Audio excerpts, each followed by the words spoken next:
Welcome to the channel. My name is Reni and on today's video I am making a very bold claim. The claim that I'm making is that Odin is inside all of our DNA. I'm claiming that when you look at our DNA, symbolically you can see Odin's hand intertwined with our own essence. Now, if you look at Germanic Nordic mythology, that makes sense in the sense that, according to the stories, Odin, Vili and Ve made humanity out of clay, and it was Odin who blew and gave us our divine essence. But this video is here to offer some proof in that matter.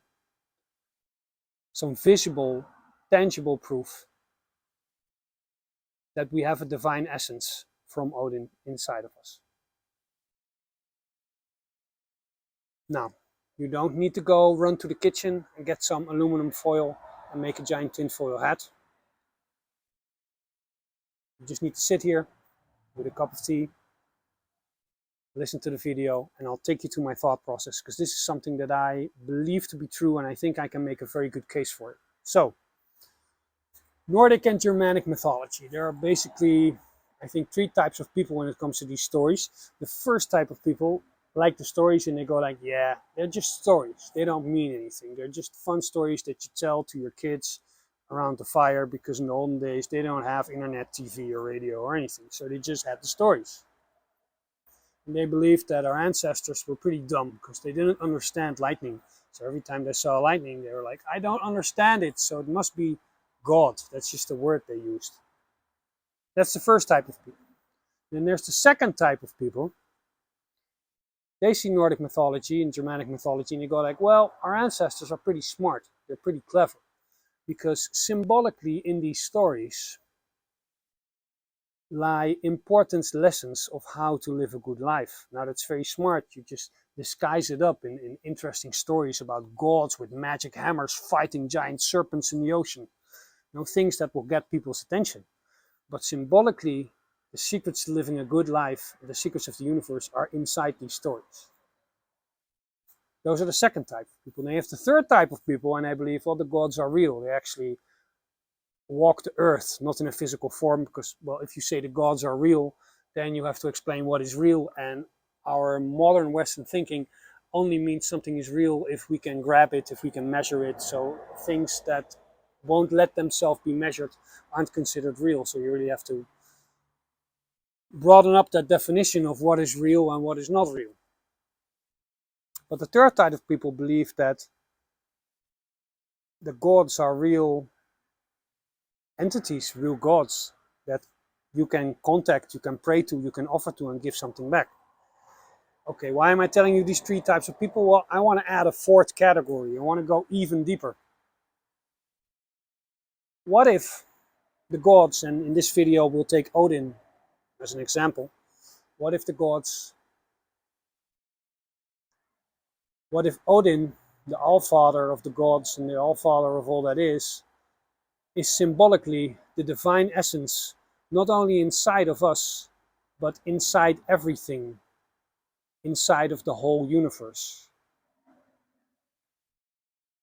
What if every god symbolically, energetically, is a planet? Maybe Odin could be Mercurius. And not just, I'm talking about a planet, you see a planet as a physical thing. But a planet has an energy that expands and that it lives, just like Earth lives. And the energies affect Earth and vice versa. And maybe this dance of energies is what Nordic and Germanic mythology describes. Because we basically know it from the time of the Vikings, but these stories are way, way, and way older. They've been told for generations and generations. Now, back to the DNA, because that's why you clicked on the video.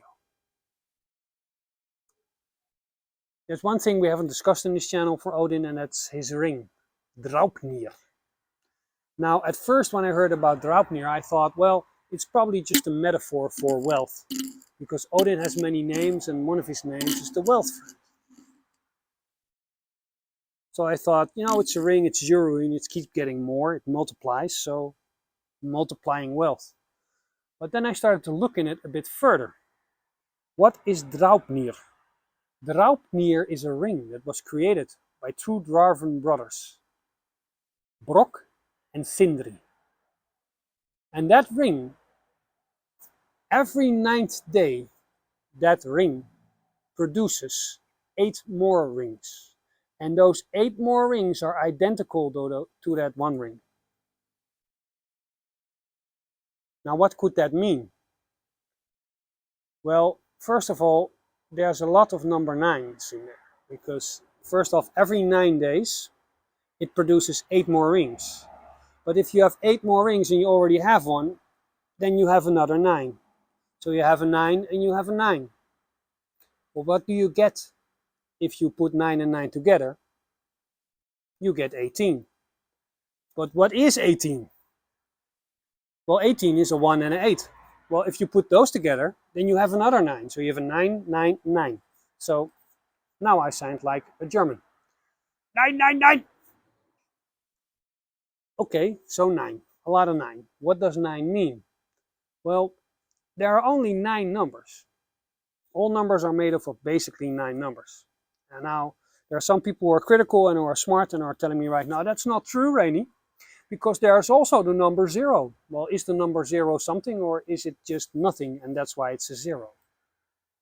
That's one way of looking at it. And if you look at it the Kabbalistic way, numerology, that the numerologists don't really count a 0 because they see a 0 as a 10, a 1 and a 0, and they add those two up and it becomes a 1 again. So then you basically also have 9 numbers. Okay, park that to the side. There are 9 numbers. That's all there is. So what is all there is? If all there is has passed, that means that's a cycle. 9 is a full cycle. Then we go back to 1. So every cycle, it creates a new cycle. And those cycles can be seen as a circular shape, as a spiral. Where do we see the spiral? The spiral is the DNA of ourselves. If you look at DNA, it looks like a spiral. Those are Odin's rings. Those are the codes of life itself. Odin is the divine essence, not only in us, but in the whole universe. And when we've completed cycles, we start procreating. And we give our divine essence to our children, which also go through cycles and give their divine essence. I recently had a friend who just made his girl pregnant again. Gefeliciteerd, Daniel. It's a good shot. But what he actually did is he put his DNA, aka his divine essence, into his woman. So congratulations on putting your Odin inside your girl.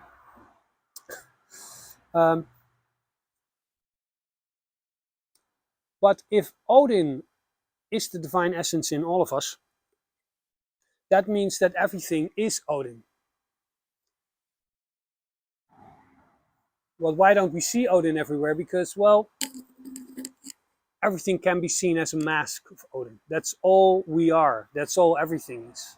Everything is just divinity masking us something else.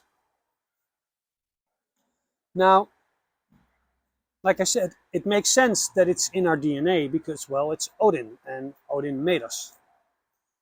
So we have his divine essence. But these circular shapes also, they're everywhere. They're everywhere. Like, I follow NASA online, and NASA just released a new picture of a galaxy that they hadn't released before. I forgot what galaxy it is. This is what it is. What are we looking at here? Is that not Odin's eye? Is that circular motion not Draupnir? Is Draupnir not a symbolism for his cyclical nature and the divine essence that transcends time? of course, I don't have a direct answer to that question, but I enjoy asking these questions, because when we ask these questions, we are forced to think about things, and it just stretches up our imagination of what the gods are. It just stretches up your imagination of what is possible, and it makes you think on a larger scale. So if you think I'm onto something when it comes to a draupnir, let me know in the comments below. If you enjoy these discussions, don't forget to like and subscribe. One more example of this is there's a Germanic deity, Frau Holle, and I haven't talked about her. And I might one day, when I feel confident enough, do a Frau Holle video. I don't know if she can ever be distilled into a video, but I'm mentioning her with all due respect right now. And she has many functions. A lot of her runes has to do with the weather, like Isa and Haglas. It's a famous story of her fluffing her pillow and making it snow. But one of her functions, well, in Dutch we say, zij waarborgt de tijd, which translates to, she basically makes sure that the time is on time. Now that hurts my head when I think about it. Like, what is time? What is the passage of time? How do you measure that? And how does, there's apparently a goddess who makes sure that goes on time. So, okay. I hope you enjoy thinking about that. Kom je ook even kijken? Ja. Oké, we're done with the video. Kan je ook even zwaaien? See you next week. Kan je zeggen, ga met de goden? Ja. Zeg maar, ga met de goden. Ja, ik wil ook. Ga met de goden.